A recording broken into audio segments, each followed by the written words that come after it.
الذي قيل له يتزكى ولا لأحد عنده من نعمة تجزى إلا ابتغاء وجه ربه الأعلى ولسوف يرضى. اللہ فرماتا ہے کہ دور رکھا جائے گا دوزخ سے جو سب سے بڑا پرہیزگار ہے، اپنا مال دیتا ہے کہ ستھرا ہو، اس پر کسی کا احسان نہیں ہے، بلکہ وہ اللہ کی رضا قریب ہے کہ اللہ تعالیٰ راضی بھی ہو۔ سیدنا صدیق اکبر رضی اللہ تعالیٰ عنہ نے حضرت بلال رضی اللہ تعالیٰ عنہ کو بہت گران قیمت پر خریدا اور خرید کر آزاد کر دیا۔ تو تمہارے مکہ کو حیرت ہوئی، کیا اتنی قیمت دے کر خریدنا اور آزاد کر دینا؟ شاید بلال کا کوئی احسان رہا ہوگا جو آج انہوں نے چکا دیا۔ تو اس پر ہی آیت کریمہ نازل ہوئی کہ یہ لوگوں بلال کا کوئی احسان نہیں، بلکہ وہ تو اللہ کی رضا چاہتے ہیں، اللہ کی رضا چاہتے ہیں۔ صاف صاف کر بتا دیا گیا کسی کا احسان نہیں۔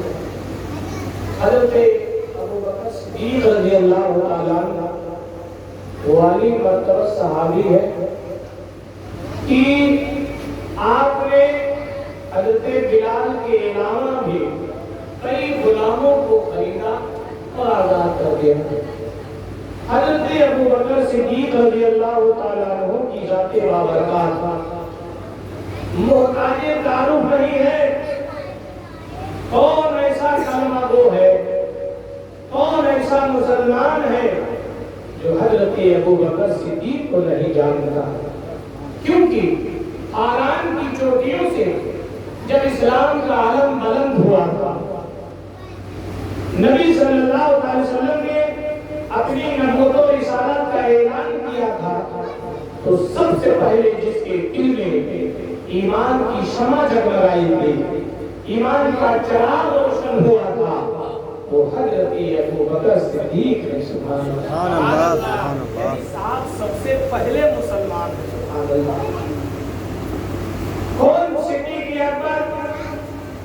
وہ صدیق اکبر جس کی شان میں قرآن کی آیت نازل ہوئی، جن کے بیٹا پوتا والی سب امام الانبیاء کی صحابیت سے مشرف ہوئے۔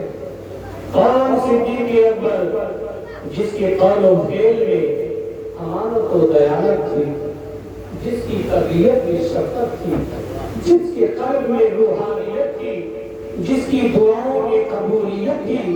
کون صدیق اکبر جس کو دیکھنا رسول اللہ کی تلاوت، اسی کو حاصل نبی کی خلافت کی امامت کے ساتھ ساتھ جس کے فیصلے میں عدالت تھی، میدان جنگ میں بہادروں کی جیسی شجاعت تھی، راہ خدا میں گھر کا گھر لٹا دینا، یہ آپ کی عادت کی۔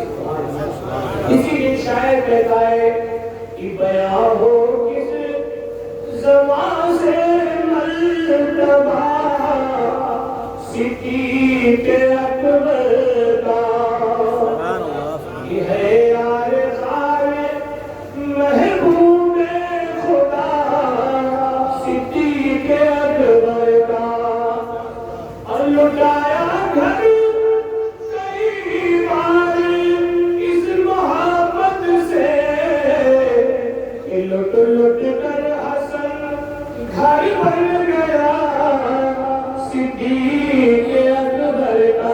سبحان اللہ، سبحان اللہ۔ کون صدیق اکبر؟ سبحان اللہ۔ وہ صدیق اکبر رضی اللہ تعالیٰ عنہ میرے نبی کی بارگاہ میں روزانہ ملائکہ حاضر ہوتے ہیں، صبح بھی آتے ہیں، شام بھی آتے ہیں، مگر اے ابو بکر تمہاری قسمت پہ قربان جاؤں، جن کے بارگاہ میں فرشتے آتے ہیں وہ نبی تمہارے گھر پر 2 مرتبہ تشریف لاتے ہیں۔ حضرت ام المومنین حضرت حضرت عائشہ صدیقہ رضی اللہ تعالیٰ عنہ فرماتی ہے کہ جب سے میں نے ہوش سنبھالا اپنے والدین کو دین کی پیروی کرتے دیکھا اور نبی صلی اللہ تعالیٰ علیہ وسلم صبح اور شام یعنی صبح و شام 2 مرتبہ میرے نبی میرے گھر تشریف لاتے تھے. سبحان اللہ. تو جس کے گھر نبی 2 مرتبہ تشریف لائے کسی دن میرے گھر بھی ہو جائے چراغ آیا. ہر عاشق یہ کہتا ہے ہر عاشق کہتا ہے سنا ہے ہم ہر عاشق کے گھر تشریف لاتے ہیں کسی دن میرے گھر بھی ہو جائے چراغ آیا. تو ہر کوئی یہی چاہتا ہے مگر اے ابو بکر تمہاری قسمت میں قربان جاؤں سرکار تمہارے گھر 2 مرتبہ تشریف لاتے ہیں.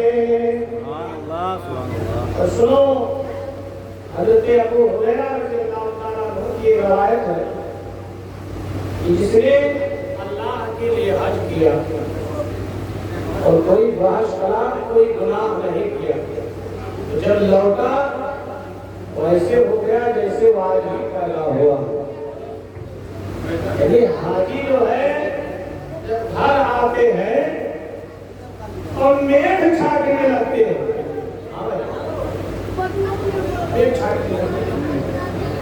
غلط کام کرنے لگتے ہیں تب گناہوں کا ذخیرہ جمع ہونے لگتا ہے. ایک مولانا صاحب انہوں نے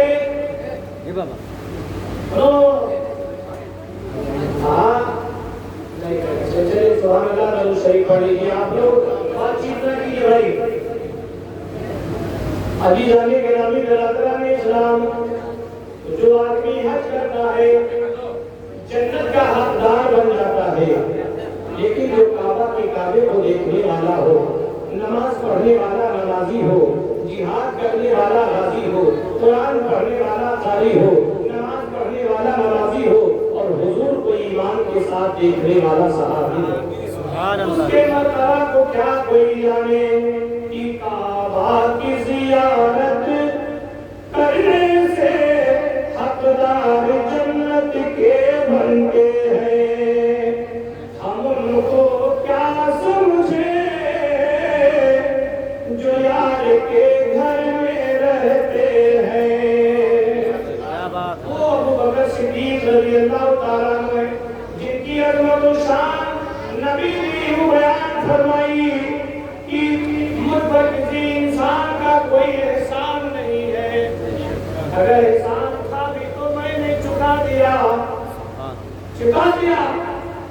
اور کسی کے مال نے کسی صحبت نے اگر مجھے فائدہ پہنچایا ہے تو ابو بکر صدیق کے مال نے پہنچایا. سبحان اللہ. وہ صدیق اکبر جنہوں نے کلمہ پڑھا تو کلمے والے کو دیکھا درود پڑھا تو درود والے کو دیکھا اذان سنی تو اذان والے کو دیکھا خطبہ سنا تو خطبے والے کو دیکھا. وہ نبی صلی اللہ علیہ وسلم کے پیارے صحابی جن کا مقام حضرت عمرو بن عاص رضی اللہ تعالیٰ عنہ فرماتے ہیں ایک دن بارگاہ رسالت میں حاضر ہوئے اور عرض کیا یا رسول اللہ صلی اللہ تعالیٰ علیہ وسلم آپ سب سے زیادہ کس سے محبت کرتے ہیں تو میرے آقا نے فرمایا کہ حضرت عائشہ سے. سبحان اللہ. تو کہا حضور مردوں میں کس سے تو فرمایا قال ابوہا اس کے باپ سے. سبحان اللہ. تو ان کے باپ کون ہیں ابو بکر ہیں. یعنی دنیا میں جتنے انسان ہیں سب انسانوں سے زیادہ میرے آقا ابو بکر سے محبت فرماتے تھے. سبحان اللہ. اب ابو بکر کی قسمت کا کیا کہنا. ام المؤمنین آپ فرماتی ایک مرتبہ چاند کی چاندنی پھیلی ہوئی تھی ستارے جا بجا آسمان میں اترے ہوئے جگمگا رہے تھے. مدینے کے چاند آپ فرماتی ہے کہ میرے گود میں آرام فرما رہے تھے. میری نظر اٹھی میں نے کہا یا رسول اللہ آسمان میں جتنے تارے ہیں کیا کسی کی نیکیاں اتری ہیں. اچھا اس سوال سے پتا چلتا ہے